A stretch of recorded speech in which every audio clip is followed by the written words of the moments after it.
we almost got arrested as soon as we got back to Tassie. I saw this on your Instagram story. Yeah. So when we left for Gold Coast, from the minute we left to right after we got off the plane coming back, I was like, that was like the perfect trip. Nothing went wrong. We didn't have a single problem, which when you're touring is rare. We had a few problems. Yeah. They're all solvable. It seemed you rocked up to your Gold Coast venue and there was no sound deck. Yeah.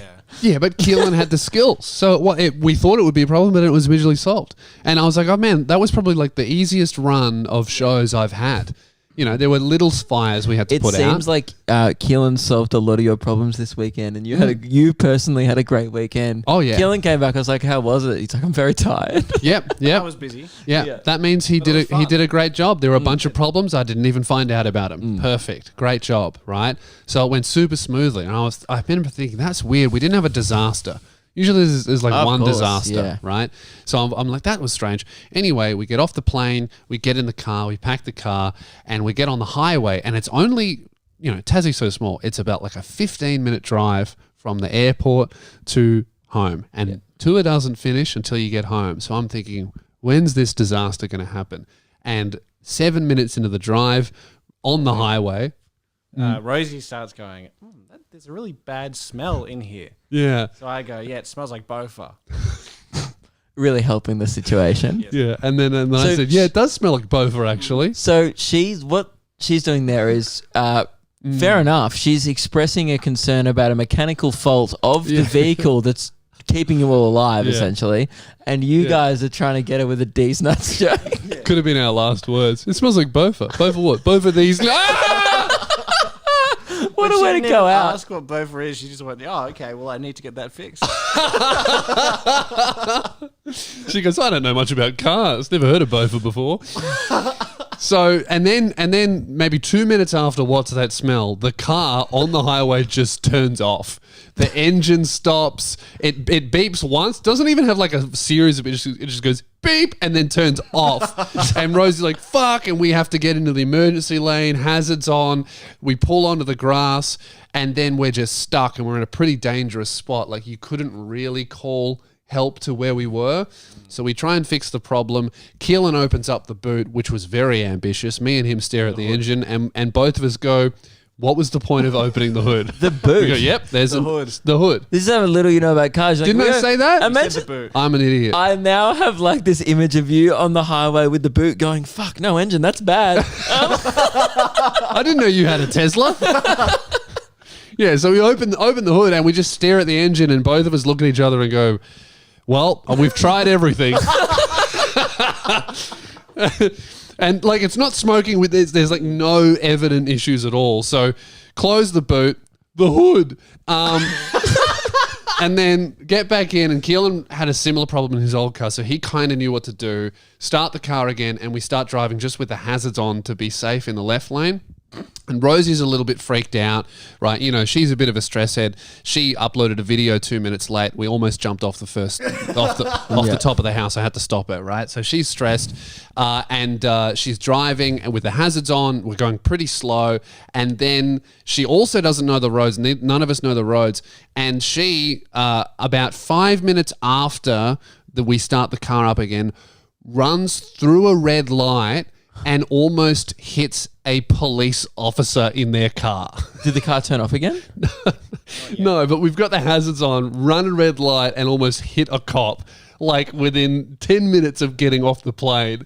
Really bad. And then this cop just starts following us, no sirens. They must have known something was going on. And Rosie's freaking out. We're like, it's all right, it's fine. She's like, they're going to execute me. I've seen videos.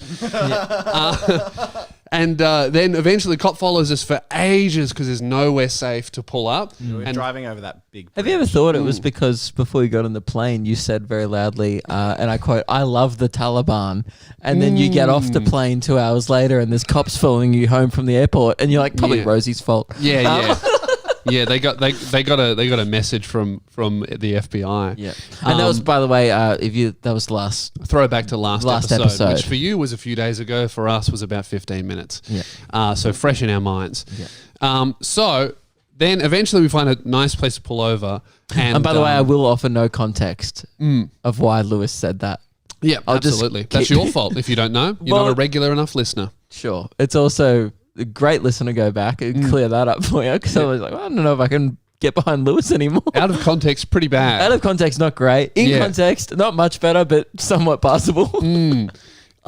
So then, right, cop pulls us over and she walks over, and I have had not the best interactions with police in my life. It's because you hang out with people who throw rocks at them. Yeah. Yeah. Yeah, I'm not saying that's the police's fault. I'm saying that every interaction I've had with cops hasn't been that positive, and that might be my fault. Sorry, what did you was honk an that for? Accidental. Was that a honk. misfire? Yeah, it was. It An was a accidental mishonk. discharge. That's terrible, right?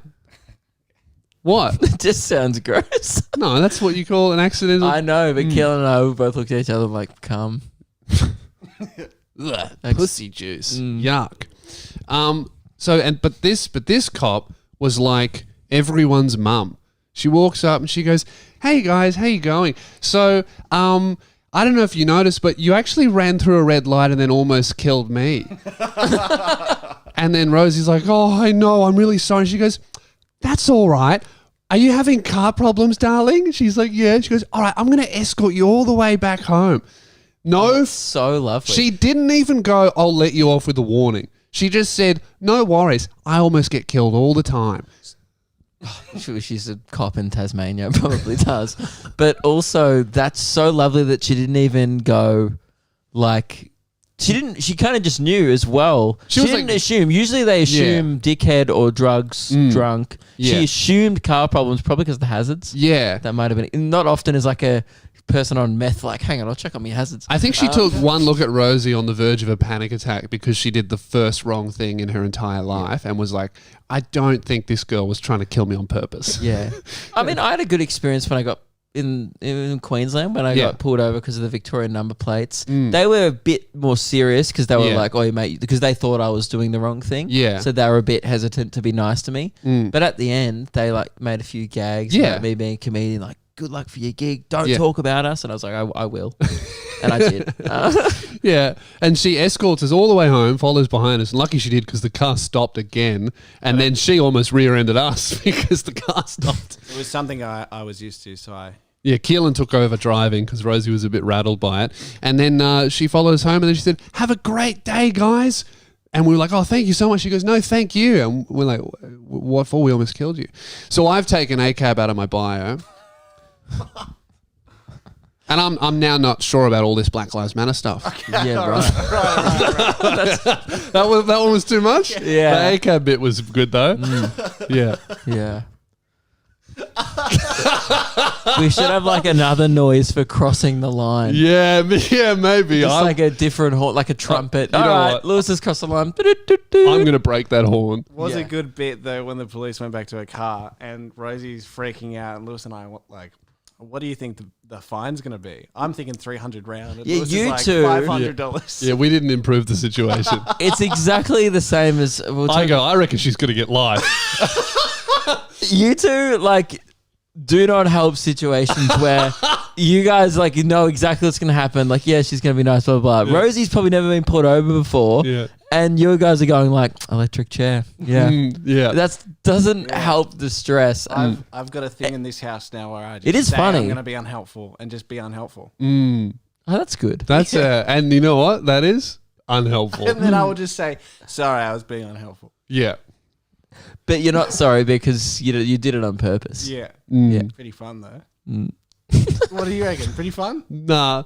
Maybe for you. Yeah. Personally. I find it really unhelpful. Yeah. Well, that's the whole bit. Yeah. Is that I'm being Well, it doesn't sound like it's a bit anymore. It sounds like you're just choosing to be not helpful, Yeah. and you're trying to disguise it under the realm of comedy when Oh, it's really fun you're for just me. being a piece of shit. Yeah. It makes me laugh. Yeah, okay. Keelan's like, well, if I admit that I'm doing the wrong thing, it absolves me of any guilt. You're like, I'm a murderer, Your Honor. Yeah. It's like, so pretty good. Actively choose to not help.